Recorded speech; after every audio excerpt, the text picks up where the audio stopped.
Baik Sobat Muslim, masih bersama saya Zidni Adam dan juga Ustadz Bani Hashim. Spesial edisi hari lahirnya Nabi Muhammad SAW. Nah, tadi Ustadz udah membahas sedikit nih tentang Nabi lahir gitu. Terus akhirnya Abdul Muthalib itu tawaf 7 kali dan akhirnya dikasih nama yang nggak biasa namanya. Katanya di zaman waktu itu gitu. Nama Muhammad ini nggak biasa di kalangan orang-orang Arab ya. Terus Abdul Muthalib ini katanya ada tanda-tanda nih gitu kan, karena bayi ini akan menjadi orang besar nih Ustadz nih. Nah sebelum tanda-tanda itu saya mau nanya nih Ustadz nih, kenapa namanya harus Muhammad gitu Ustadz? Ya, kalau memang nggak pernah ada gitu nama Muhammad pada waktu itu gitu Ustadz. Jadi sebenarnya ini juga bagian dari tanda-tanda ya, bahwa Abdul Muthalib dari 10 anaknya nggak ada satupun dikasih nama Muhammad.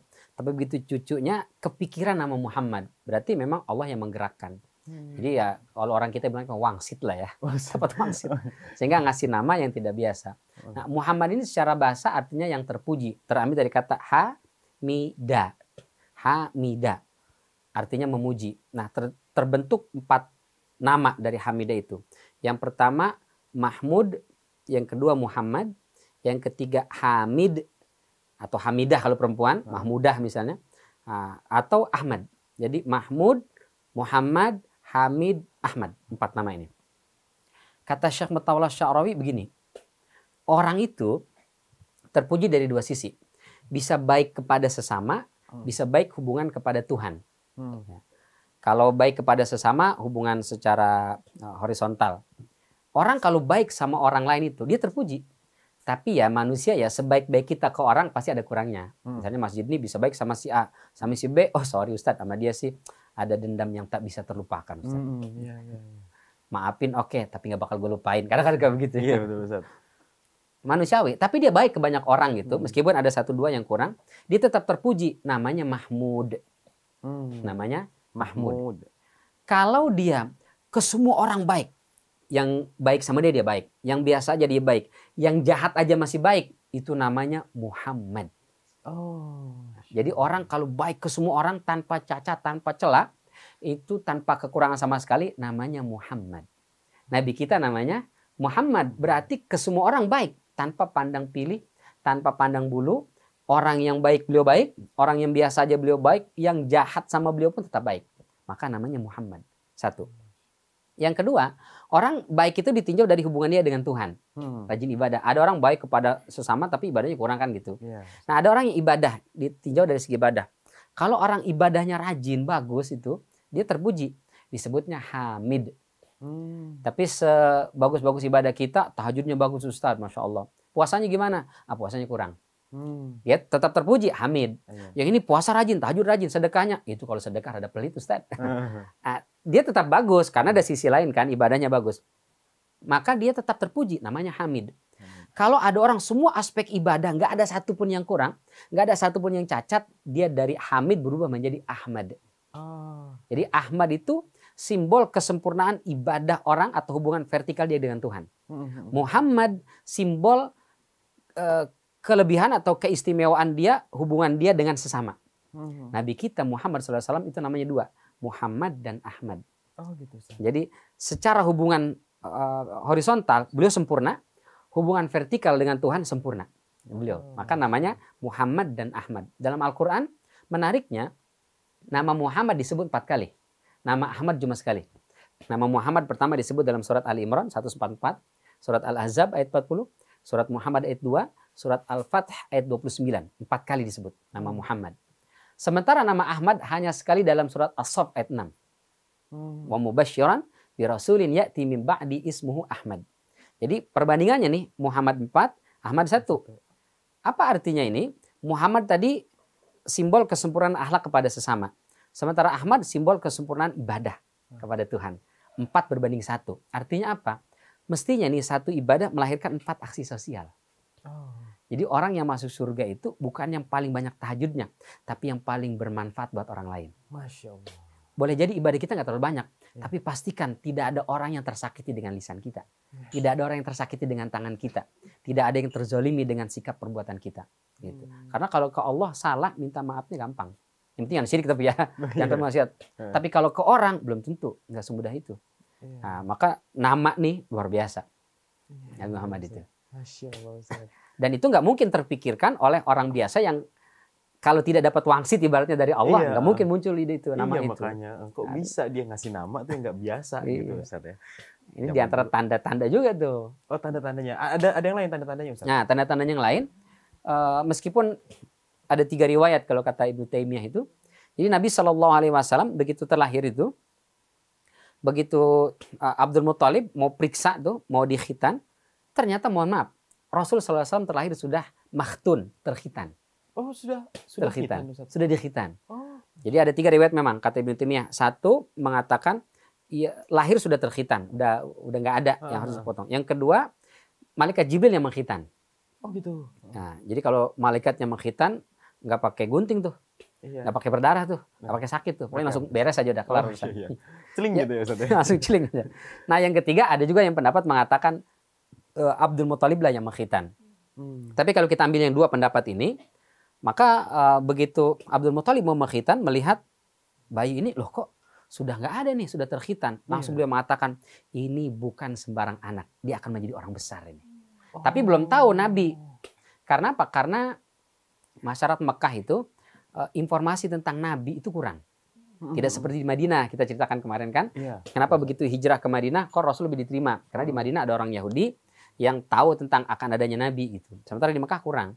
Jadi pokoknya tahu ini bukan sembarang anak nih. Ini akan menjadi orang hebat. Ini akan menjadi anak yang luar biasa gitu. Bangun tidur aja kalau kata Abu Thalib itu, Nabi Muhammad itu bangun tidur itu langsung rapi, klimis, bersih. Masih kecil tuh. Oh ya Allah. Langsung rapi. Kalau kita kan mohon maaf ya bangun tidur ya namanya juga bangun tidur kan. Ya belek, ya iler apa segala macam. Rasul enggak, dari kecil itu. Luar biasa. Sampai pernah jadi Abdul Muthalib itu kan dia punya kursi, kayak kita juga orang tua dulu kan kadang gelas ya, meja itu gelas, ini pokoknya gelas bapak nih, nggak boleh nyentuh nih, cuma bapak yang megang gitu. Nah Abdul Muthalib dari 10 anak itu dia punya satu kursi khusus sama beliau. Anak-anaknya nggak ada yang berani datang, nggak ada yang berani naik gitu, nggak ada yang berani duduk. Rasul kecil itu, Muhammad kecil, naik ke situ, nah ini duduk. Sampai mana, jangan, nanti marah gitu kakek gitu. Kata Abdul Muthalib, jangan, biarkan dia duduk di sini. Karena dia akan menduduki tempat yang aku yakin jauh lebih besar di kota Mekah ini. Luar biasa. Itu luar biasa ya. Jadi kita balik tadi ke nama itu, jadi betapa pentingnya Mas Jidi ternyata memberi nama itu. Karena nama adalah doa. Nama adalah doa. Ya, setiap kali orang memanggil nama kita, di situ ada doa untuk kita. Maka kita cari dan pilih nama yang baik. Kata Rasulullah, hassinu asma'akum. Perbaguslah nama kalian. Kenapa? Karena besok hari kiamat kalian dipanggil dengan nama itu.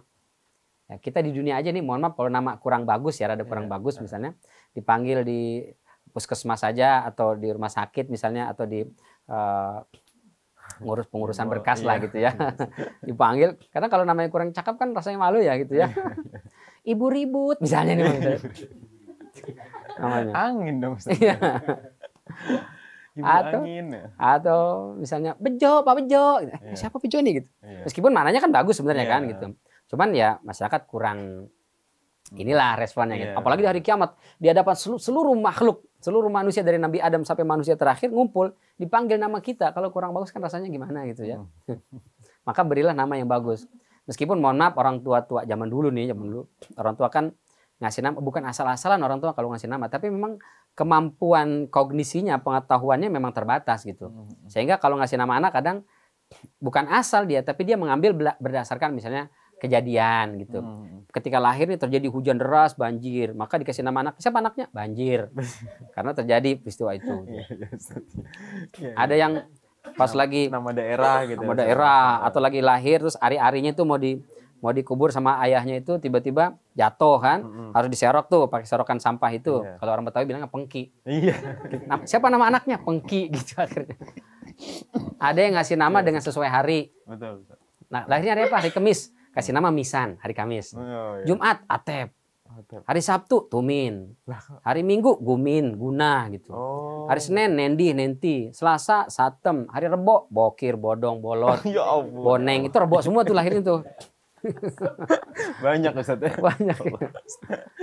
Nah, Nabi SAW dari nama saja itu sudah Allah jaga, sudah Allah bersihkan. Nah, sudah Masya Allah Allah. rapikan namanya. Luar biasa. Masya Allah. Tapi Ustadz, waktu Nabi lahir itu ada enggak sih, maksudnya perayaan atau gimana gitu Ustadz? Nggak ada kalau Maksudnya? zaman dulu, nggak ada. Oh enggak ada Ustadz? Nggak ada. Maksudnya. Oh, oke, baik Ustadz, kita jeda dulu sebentar Ustadz Ya. ya. Sobat Muslim jangan kemana-mana, tetap di Share It ya.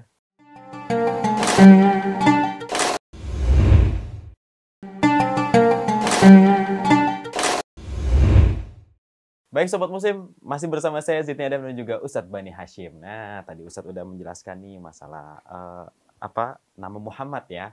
Nah, sekarang Ustadz, waktu Nabi lahir nih Ustadz nih ya, ada nggak sih Ustadz maksudnya kayak perayaan khusus atau syukuran lah gitu, syukuran gitu. Wah nih anak cucu saya laki-laki lahir, terus juga tadi Abu Lahab kan senang banget gitu waktu punya ponakan laki-laki lahir nih. Ada nggak mungkin perayaan atau syukuran atau bagaimana, makan-makan atau bagaimana gitu Ustadz? Ya. Jadi kalau perayaan dalam rangka tasyakur itu sebenarnya ada. Oh, ada, Apa namanya, akikah kalau kita kenal sekarang itu. Jadi kalau bayi lahir di hari ke-7, kata Rasulullah SAW itu dirayakan akikah karena dia tergadai murtahanun bi aqiqatihi tuzbah yaumus sabi, disembelih pada hari ke-7. Kemudian setelah itu gunting rambut, cukur rambut dan diberi nama. Jadi tradisi itu sudah ada dari zaman jahiliyah sebenarnya. Yang kemudian oleh Islam diakomodir, jadilah syariat kita. Jadi di hari ke-7 itu disembelihlah 2 ekor kambing, itu minimal. Ekor kambing masak-masak kemudian diberikan. Cuma bedanya zaman dulu itu sebelum Rasul diangkat jadi Nabi dan Rasul, jadi kambing yang disembelih itu, kalau laki-laki 2 ekor, kalau perempuan 1 ekor kambing disembelih, darahnya itu diambil, disiramkan ke kepalanya, ke rambut bayi. Nah, itu yang terjadi di masyarakat jahiliyah dulu. Maka kemudian setelah Rasulullah SAW menjadi Nabi dan Rasul, yang itu dihilangkan. Tapi menyembelih kambingnya tetap ada. Jadi ya sebagai bentuk syukur kepada Allah Subhanahu Wa Taala bahwa bayi ini lahir, itu tetap ada yang namanya ya kalau kita tasyakuran lah ya, syukuran, menyembelih kambing, terus makan-makan, itu ada. Itu ada ya? Ada bersama. Oh. Terus Ustadz, masalah yang tadi ibu susu nih Ustadz nih, saya masih penasaran nih. Ibu susunya 1 doang Ustadz. Siapa namanya tadi yang pertama? Suwaibah. Iya. Masyarakat Arab dulu itu, jadi Mekah itu termasuk metropolitan, kota di mana terjadi asimilasi berbagai macam budaya dan seterusnya, kayak Jakarta lah ya. Iya. Jadi masyarakat dari luar datang ke situ. Buat perkembangan bahasa, perkembangan kesehatan anak itu kurang bagus. Secara bahasa kalau sudah kota metropolitan ngomongnya udah macam-macam tuh. Iya, gue lo segala macam lah gitu. Bahasa Indonesianya udah banyak besar. Arab juga begitu deh. Apalagi Jaksel ya. Nah, terjadi terkontaminasi itu juga. Kesehatan fisik juga sama karena kan udaranya sudah tercemari dengan berbagai macam hal. Maka mereka punya tradisi. Jadi kalau bayi lahir di kota itu, mereka kirimkan ke daerah-daerah untuk mendapatkan susu ASI tadi. Dianggap wanita-wanita di desa, wanita-wanita di daerah itu, mereka ASINya lebih sehat, lebih segar dibandingkan di kota. Yang kedua, lingkungan di desa lebih asli, lebih sehat. Yang ketiga, bahasa di daerah itu lebih terjaga. Maka masyarakat Arab dulu tuh punya tradisi. Mereka kalau bayinya lahir, itu dikirimkan ke ibu-ibu sepersusuan sampai masa 2 tahun. Oh gitu. Ya, jadi biasanya orang-orang dari desa itu pada datang ke kota tuh. Ibu-ibu susu yang punya anak bayi, dan mereka kerja, bahasa kitanya dalam tanda kutip mencari pekerjaan dengan menyusui bayi gitu. Nah, ada namanya Halimatus Sa'diyah dari Bani Sa'ad. Beliau dengan suaminya, dengan anak bayinya, dan juga rombongan, jadi barang-barang dari daerahnya itu, berangkat menuju Mekah untuk cari bayi yang bisa ya dapat job lah ibaratnya. Kebetulan terjadi paceklik, secara ekonomi juga terjadi kekurangan di sana. Dan beliau cerita sebagaimana dikutip oleh Ibnu Ishaq dan juga ditampilkan kembali oleh Syekh Sofi Rahman Al-Mubarakpuri dalam Rahiqul Maktum. Meskipun ada yang mempermasalahkan hadis ini, karena saya sampaikan masalah sirah itu tidak harus melulu yang sahih riwayatnya. Apa katanya? Saya itu waktu berangkat ke Mekah, kata Halimah Sa'diyah, dengan suami saya, anak bayi saya bawa 2 unta betina, 1 lagi keledai yang betina. Dua-duanya ini sudah sangat kurus. Sangat kurus, nggak ada air susunya. Jalannya lamban sekali. Karena kurus, lemas. Saya harus naik di situ dengan gendong bayi saya, bawa barang-barang. Jadi jalan itu ketinggalan terus. Halimah, ayo cepat, tunggu sebentar. Keledai sini mogok. Ibarat sekarang. motornya mogok gitu, ketinggalan. Akhirnya ngejar. Sampailah mereka di Mekah. Itu sampai di Mekah keliling lah, nyebar tuh. Yang satu ke rumah ini. Setiap kali datang ke rumah Ibunda Aminah, ditawarin nih, ini tolong bawa bayi saya. Oh, bapaknya mana? Kebetulan bapaknya sudah meninggal, anak yatim. Nggak jadi, nggak mau saya. Karena kalau yatim, mereka mikirnya ini yang bayar siapa nanti nih. Kalaupun dibayar pasti sedikit bayarannya gitu. Anak yatim kurang diminati. Akhirnya nggak ada yang mau tuh, termasuk Halimah juga nggak mau. Tapi semua orang udah dapat bayi, mau pulang, Halimah Sa'diyah belum dapat.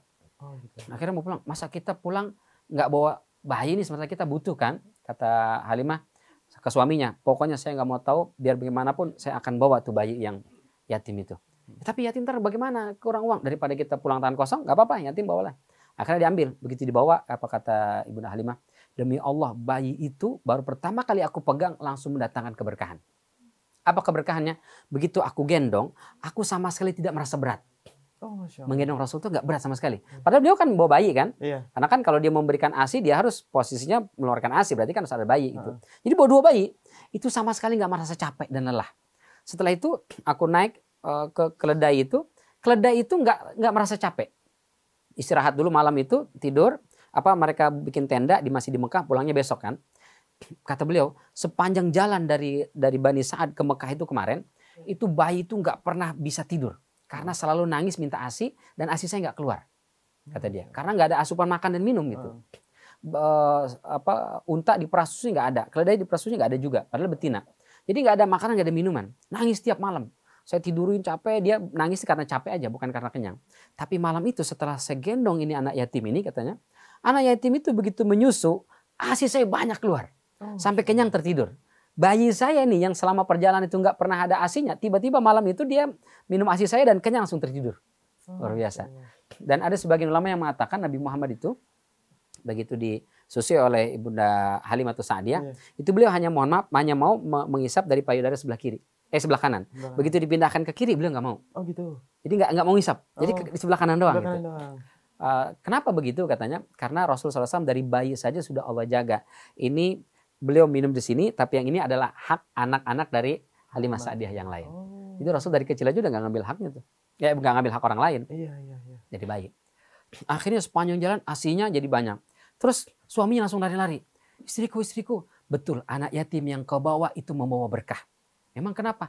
Unta yang kita bawa yang kemarin nggak ada air susunya, sekarang langsung penuh air susunya. Masya Allah. Langsung setelah itu diperiksa. Iya benar, banyak susunya. Keledai yang kemarin lemas, lesu dan letih itu langsung seger dan kuat. Maka begitu pulang beda. Kalau kemarin begitu berangkat ke Mekah ketinggalan terus sama rombongan. Sekarang enggak, jalan duluan terus. Sampai mereka teriak, Halimah itu keledainya ganti atau bagaimana? Enggak, keledai yang kemarin kok bisa sekarang seger, sehat dan jalannya cepat. Kita juga enggak tahu ini katanya. Luar biasa itu. Itu tanda-tandanya. Begitu sampai rumah, dia punya hewan ternak juga di rumah. Terus ada ladang, rumput-rumputnya pada subur. Di desa mana nih Ustaz? Di Bani Sa'ad. Bani Sa'ad itu di luar dari Mekah ya. Di Bani Sa'ad itu banyak rumput-rumput, terus hewan-hewan ternaknya seger-seger menghasilkan susu. Sementara yang lain-lain teman-temannya tadi itu nggak ada. Luar biasa. Sampai mereka bingung, kok bisa begini ya? Kata Halimah Sa'diyah, tandanya anak ini datang membawa keberkahan. Dia memang yatim, tidak punya ayah, tapi Tuhan yang memberikan keberkahan lewat anak ini. Masya Allah. Itu yang kemudian kata Halimah Sa'diyah, nanti kalau udah selesai masa persusuannya, kan 2 tahun kan masa persusuannya, kita rayu Aminah supaya dia tetap boleh tinggal sama kita. Ya Allah. Sampai begitunya. Maka begitu selesai 2 tahun kan dibalikin tuh. Aminah boleh nggak? Ini Muhammad sama kita aja deh. Ya nanti bayarnya gimana? Karena harus nambah gratis, karena mah gratis nggak usah bayar. Ya Allah. Karena ternyata bayarnya lebih banyak kan? Iya. Hewan ternaknya berlimpah, terus hasil kebunnya juga berlimpah, terus sehat-sehat anaknya. Akhirnya kata Aminah, benar nggak usah bayar? Nggak apa-apa, benar nggak usah bayar. Tapi kalau mau jenguk sesekali boleh, atau kita anterin ke sini sekali boleh. Tapi dia tinggal dulu sama kami sampai 6 tahun lah katanya. Akhirnya dibawalah sama Halimah Sa'diyah. Jadi masa nggak apa-apa itu, Ustaz? Nggak apa-apa, akhirnya dibawa. Ibu Aminah mengizinkan. Tapi beliau sering jenguk atau sering datang dibawa ke Mekah gitu. Sampai terjadilah peristiwa usia Rasulullah, ada yang mengatakan 4 tahun, ada yang mengatakan 5 tahun. Rasul lagi main sama anak-anak Halimah Sa'diyah, tiba-tiba datang 2 sosok laki-laki menangkap Rasulullah. Lah itu dibawa, dibaringkan di atas batu, dibelah dadanya. Ya Allah. Kata Rasul dibelah. Masih kecil itu dibelah dadanya, dikeluarkan kolbunya. Anak-anak Aminah yang anak Halimah Sa'diyah yang lain itu langsung teriak, Muhammad dibunuh, Muhammad dibunuh. Lari semuanya. Ke rumah ngasih tahu, ibu, bapak, Muhammad dibunuh gitu. Yang benar kamu? Iya, ditarik sama 2 orang, dibelah dadanya. Nah, kata Rasulullah, diriwayatkan dalam hadis yang lain, kata Rasulullah, itu aku dibawa, tangan nih dipegang, kaki dipegang, tapi nggak berasa sakit. Masya Allah. Nah, dibelah dada Rasulullah, dikeluarkan kolbunya, dibersihkan dari penyakit ghil dan juga hasad. Tidak ada dendam, tidak ada dengki. Maka Rasulullah tubuh besar menjadi orang yang tidak punya dendam, tidak punya dengki. Oh, tapi beneran dibelah? Dibelah dan dikeluarkan. Ya Allah. Tapi kan teknologinya Jibril tadi, dimasukin lagi, nggak ada bekas jahitan, aman. Oh iya, Masya Allah Ustaz. Ustaz, kesimpulannya apa nih Ustaz nih untuk tema kita hari ini Ustaz? Jadi kesimpulannya, kelahiran Rasulullah adalah kelahiran yang membawa keberkahan. Manusia yang hidup di zaman itu, mereka langsung mendapatkan keberkahan. Maka kita sebetulnya memperingati kelahiran Rasulullah ini bukan cuma sekedar seremonial, tapi kita kembali mengikuti ajaran Rasulullah, mengikuti sunnah-sunnah beliau, meneladani beliau, agar kalau kita meneladani kehidupan beliau dalam kehidupan kita, pasti berkah hidupnya. Masya Allah, amin, Allahumma amin. Baik, Sobat Muslim, waktunya kita untuk berpisahnya Sobat Muslim di edisi spesial Hari Lahirnya Nabi Muhammad SAW. Ya. Ustaz, terima kasih banyak atas ilmunya dan waktunya Ustaz. Sobat Muslim, bagi kalian yang sudah nonton, jangan lupa di-share agar menjadikan pahala jariah untuk kita semua ya. Baik, saya Zidni Adam, mohon maaf apabila banyak kesalahan kata, dan juga Ustadz Bani Hasyim juga mohon maaf dan pamit mohon undur diri. Wassalamualaikum warahmatullahi wabarakatuh. Waalaikumsalam warahmatullahi